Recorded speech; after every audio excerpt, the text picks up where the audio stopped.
CBS News' Christine Delargy really took one for the team here at CBS.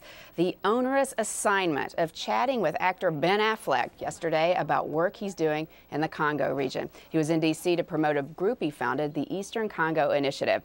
Take a look at Christine's chat. I first became interested in this region. I just really chanced across it in the course of reading something, and I had to flip back because I thought it was a misprint.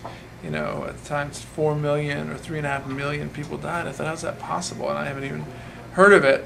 So I read more and found out more, and got it on the internet. And before long, I felt like if there's something that you can do as a celebrity, you have to offer, it's that you can help shine a light on things. And usually, I'm pretty skeptical of that. But this seemed the case where there was really a tragedy happening largely in the dark, so I wanted to try to add a little bit of light if I could. And then I got completely invested and immersed in it and kind of obsessed, and here I am 4 years later.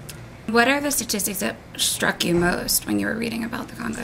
Gosh, I mean, up to 5 million people, they said, had died. 2 million people had been displaced. I mean, the number of dead, that's like the state of Colorado.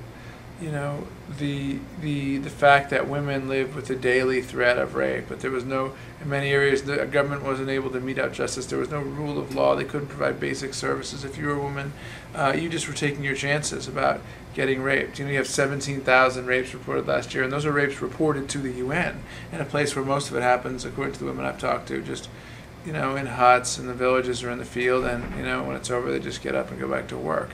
It's become this brutalizing part of life. That stuff really, not to mention the fact that 60% of the country lives on less than $2 a day, and the whole GDP is only $12 billion. Ours is 14 trillion.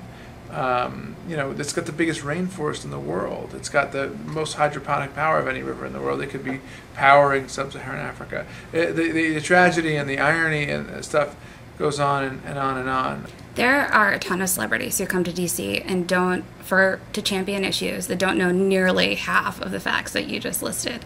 How do you stay so well versed on this topic and so well read on it? Well, this wasn't something that people came to me and said, will you be our guy on, whatever it is, muscular dystrophy or something like that, and here's your script. This was something that I researched and started. I had one person that I worked with who's standing over there, who's a spectacular lady, and but it was about learning first. I spent a year traveling before I did anything and learning about the world and meeting with experts and meeting with people on the ground and meeting with survivors and people working in NGOs and people in government to really, because I didn't want to be a dilettante. I just wanted to be one of those guys like, I wanted to take a picture, with a kid in a hospital in Africa, so I would look better or something. I wanted to get something done, and I wanted it to be legitimate, maybe even overly self-conscious about it being legitimate. And